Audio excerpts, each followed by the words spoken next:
I don't today know whether it is anywhere near as good as we all thought it was, but if you go out today and look on the most modern of the airplanes, if you look in the Advanced Tactical Fighter, underneath inside it, it will have Sidewinders, and at least you got to say that much is a legacy which has endured. It was also fun to work with the people who were there. Howie Wilcox was, you know, as bright a person as I've ever had the opportunity to work with. Frank and Mim, both Cal Berkeley PhDs. Again, very down to earth, but obviously very bright, and it was an environment that I treasured. Pat enjoyed it. Yeah, it was a tremendously active social life. We were on a military reservation. We were 150 miles away from the nearest big town. There was a lot of socializing that went on, and a very fun kind of socializing it was. Yeah, very much so.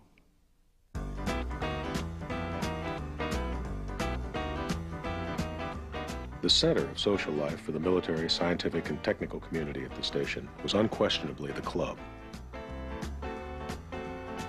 Be it the O Club, the Chiefs Club, the AC Doocy, or the Jolly Roger, the club was more than a dining room, a bar, and perhaps a swimming pool. It was an institution. Here, friendships were made, successes celebrated, business relationships established, and social conventions maintained. In the early years, parties were important social events, and the Aviation Ordnance Department, or AOD, often seemed to lead the way.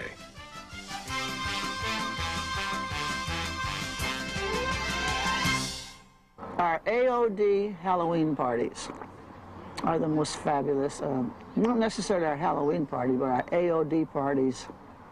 Everybody always had a great time.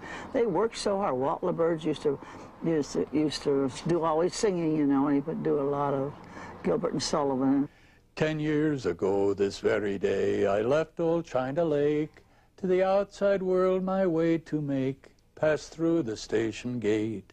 I said right then that I'd never come back till I'd seen the world's wide ends, and I've seen them all, but alas, alack, I miss my good old friends. There was Hack Wilson and Jane and Billy McLean, Ivar Heiberg and Polly and Pete, Duke Hazeltine, Wade Cohn and Jean, Newton Ward I'll hope to meet.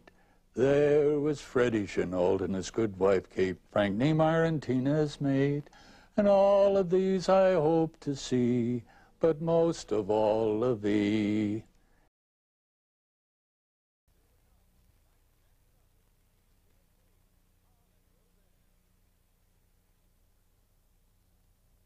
It just turned out that McLean wanted to demonstrate some techniques for guidance and needed a vehicle to do it with. Felt there was a need, but it was in many respects more an exploration of the techniques for guidance at the beginning rather than it was a conscious intent to design a anti-aircraft missile. Although rockets dramatically increased aircraft firepower, their accuracy against maneuvering targets continued to pose a problem. Once a rocket was launched, it would fly a ballistic course no matter what the target did. In 1949, at China Lake, a feasibility study was initiated of the development of what was to be called the heat-homing rocket. This rocket evolved into Sidewinder, the world's first infrared homing air-to-air guided missile.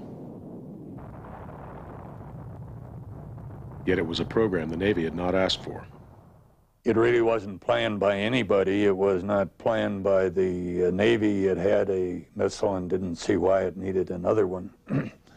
The Air Force had plans to have a missile in Falcon, and it didn't see any reason to have one. Although guided missiles were, at the time, specifically excluded from the station's charter. By the early 1950s, it seemed that just about everyone at China Lake was working on Sidewinder.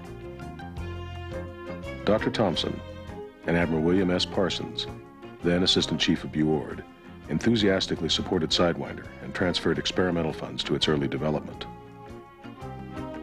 Well, there was some money pried out, of course, on the Sidewinder project every once in a while by gimmicks, you know, calling it a fuse today. It was a missile yesterday. Tomorrow it's not a missile, it's a fuse, and this sort of thing. Although Sidewinder enjoyed some powerful patronage in the Bureau of Ordnance, not everyone in the bureaucracy was pulling for the program.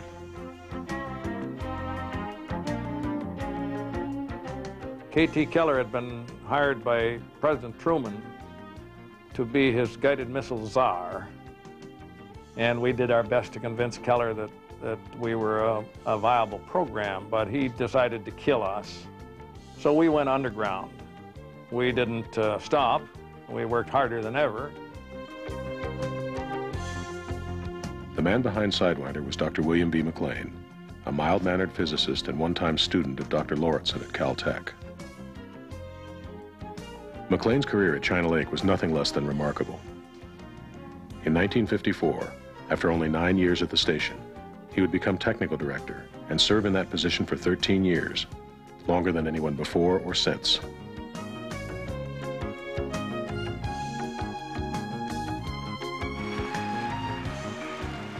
This year's Rockefeller Public Service Award winner in the field Science, Technology, or Engineering is Technical Director of the U.S. Naval Ordnance Test Station, China Lake, California, Dr. William B. McLean, Technical Director. The Caltech mafia that started the place, the Thompsons and the Lauritsens and the like, all respected Bill. And the initial Navy people, like Petey Stroop, all provided an umbrella of protection for Bill so that he could do things that subsequently, as the alumni became less powerful, subsequent TDs were not able to do because they didn't have the protection that the system provided Bill. McLean was very shy. A lot of people, and me included, think that he was a technical genius. Well, he was. But more than that, he was an administrative genius. Bill had an ability to understand what the state-of-the-art was able to do at any given period in time, and always was willing to adjust the performance to meet what was a doable do rather than putting objectives out which were beyond what the state-of-the-art could then accomplish. To support the increased combat activity in Southeast Asia, the Navy laboratory community was tasked with a number of quick response programs. It is my purpose here to illustrate how, through these programs, the Navy laboratory can provide the technology, science, and hardware to help solve quickly the urgent operational problems of the fleet. Now, specifically in this film, during the closing years of Vietnam, China Lake continued to do what it did best: support the fleet in emergency quick response fashion. 2 of these programs were conducted to bolster our ship defense capabilities. 104 days after program initiation, Shrike on Board, the SOB, was successfully used in combat.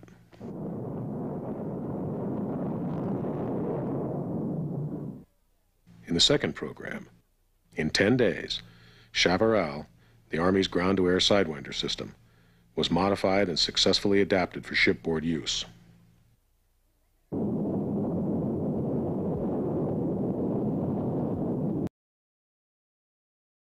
We were in the main honest and reasonably hardworking, and that was all taught to us by the environment of the years that we spent here.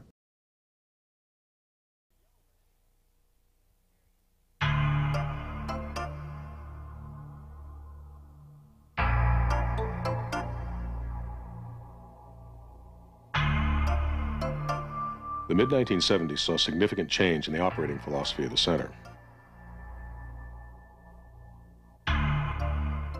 There was increasing concern in Congress over an increasing number of programs throughout the Department of Defense.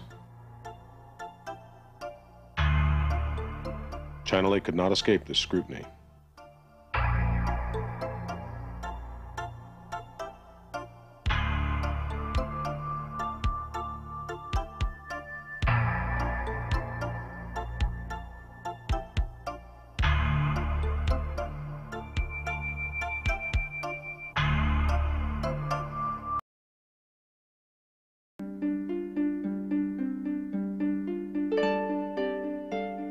The in-house laboratories of the Navy are unique institutions, and China Lake unique among that cadre. China Lake brought to the Navy the advanced technologies, the engineering disciplines, and the integrated laboratory operational perspective that resulted in the Navy industry team that proved so phenomenally successful during the years of China Lake's growth and maturity.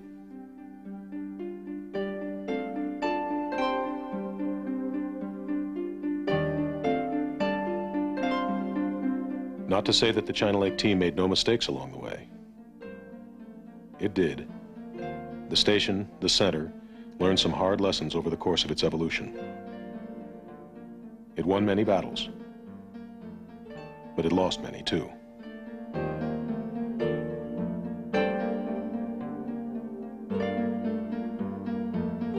In the long run, the China Lake experience proves that when given a certain amount of freedom within an atmosphere of technical expertise, available facilities for basic RDT&E, and close operating relationships with the military community,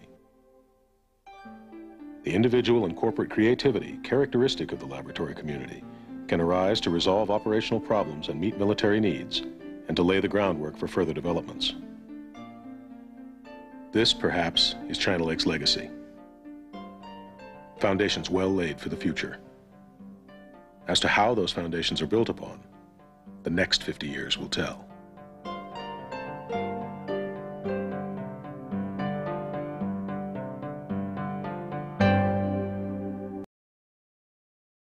I speak to you tonight not as one of the architects of China Lake's greatness.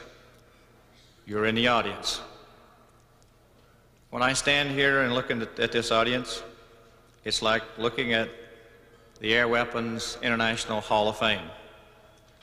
I speak to you as a recipient, a beneficiary of the experience that I gained here, that you developed.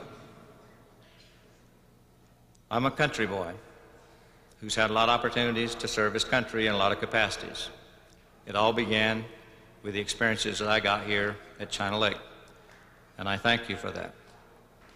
50 years from now, when they interview the archetypical public servant who embodies that combination of competence, commitment, courage, integrity, imagination about which we spoke, when they ask him or her, how did you achieve this stature, he or she will say simply, I worked at China Lake. Thank you.